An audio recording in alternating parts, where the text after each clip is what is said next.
Hey guys, my name is Lizzie, and for today's video, we're going to be talking about Mrs. Krampus. This is an urban legend. Molly Fletcher did those terrible crimes to our children, so we took her out to the woods and we strung her up. So this movie is definitely odd.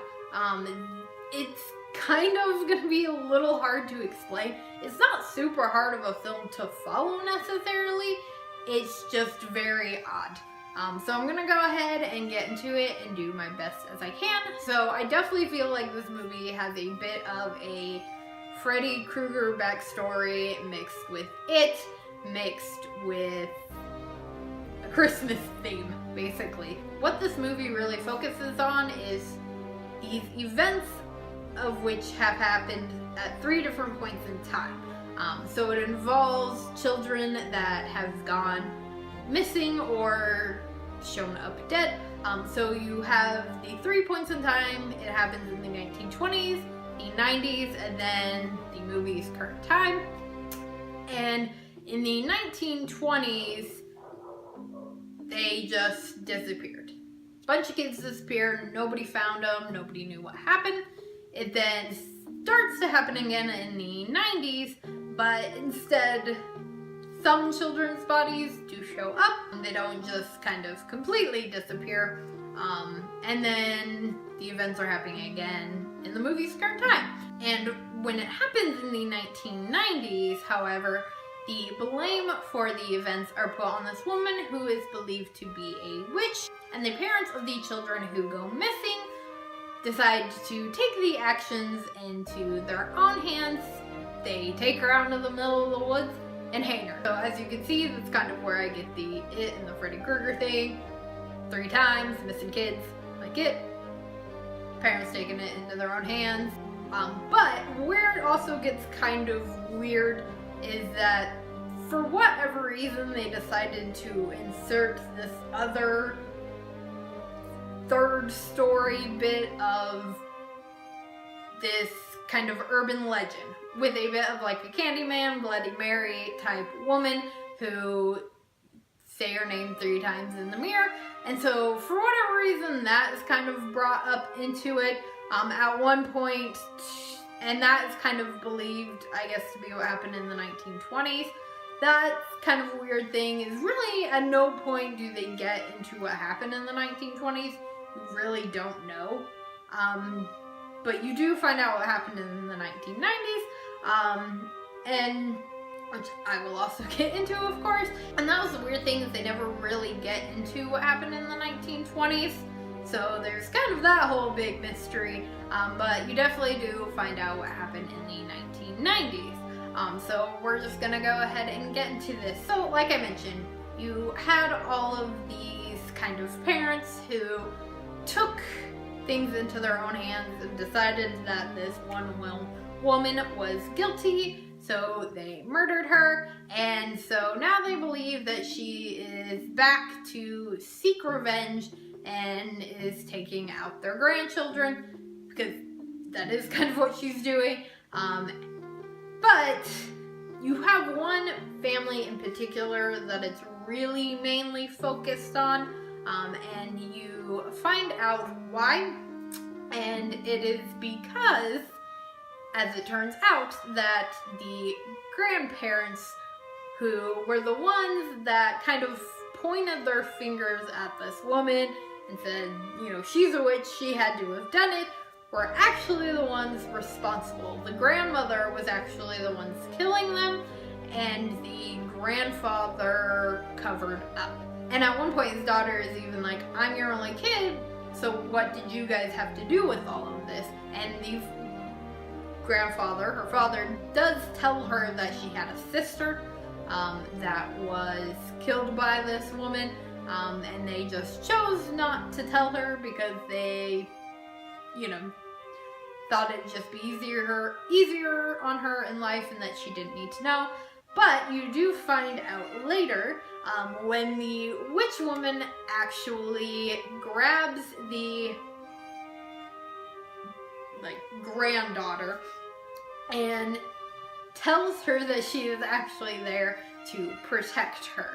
And she shows her, by like touching her, what exactly happened. And that is when you find out that the grandmother was the one who was actually doing the killings, and the father helped cover it up by actually killing their first daughter, which is fucked up. And he did it because, you know, they had to have a kid go missing or die. You know, he figured that if she was still alive, then his wife would be caught, which doesn't really make a lot of sense, but okay. So it takes like that very weird turn, and I will say I was definitely surprised by that. I did not see that coming at all. I was like, holy shit. Like, I thought this lady was just back for revenge. She's really back for it. Where it kind of gets, again, a bit odd is that throughout the film you realize that some of the children who haven't yet been killed are being collected for like a seance, basically, and that is what the witch ends up doing with this young granddaughter. At the end of the film, she takes her into the woods and she's whispering to her about how he's coming or whatever, something like that. That sounds dirty, but I think you guys get what I mean. Basically, she's using the children to kind of, I guess, like, summon somebody. You don't find out who. And I can only kind of assume that that's what the grandmother was originally doing. I don't know. That is kind of another thing about this film, is they don't get into that. You don't really know why she was killing all those children in the 1990s. You just know that she was. And so, yeah, the movie is just, it's very strange with all of that. But as much as I'm talking about how kind of all over and weird it is, I did still really enjoy it. I did still think that it's actually a pretty great film. There were definitely parts that I was like, holy shit. Not to say that it was necessarily still scary. And I think what kind of ruined it for me was just the fact that you do actually see the witch, see her face and all of that. And I think if they had just kind of left that out, if you had just maybe seen her from the back in like her cloak or whatever, and maybe saw what she was doing as far as the killing, which it definitely does have unique ways in which she does it. But yeah, the seeing the witch, I think, kind of just ruined the scare factor for me. There was a couple of other little things in there, but nothing that really turned me too far off from the film. Like I said, I do still think it was a great film. There was just a little too much going on. That was kind of my only problem, and I was still left a little bit confused as to just why certain stuff was in the film. I didn't really feel like it needed to be there. But all in all, still a really good film. I also not a big fan of the title of this film. I think calling it Mrs. Krampus didn't really make any sense. It's not mentioned at all, like a legend of Krampus, and she wasn't there to necessarily get bad kids. It kind of seemed like that way at first, and so maybe that's what they were just trying to lead you on with. But that only really works if you know the legend of Krampus, so it doesn't make any sense because they don't make it up. So I don't really know why it's called that, because it does not follow any sort of Krampus at all, and she's really not going for that. You know, I don't know why they titled it that. So that was kind of another thing that I wasn't really feeling, but doesn't completely ruin the film for me, just a title that doesn't make any sense. So if you've seen Mrs. Krampus, let me know what you thought about it in the comments below. And an additional question, what is your favorite urban legend? And if you did enjoy this review, please do give it a big old thumbs up. Make sure that you hit that subscribe button if you have not. And before I go, a quick shout out to my Patreons. Thank you guys so much for helping to contribute to the channel. And I also just added another benefit to all tier 2 and up. You also get added to a Skype group chat. So if you join just the tier 2 and up, you will get added to that.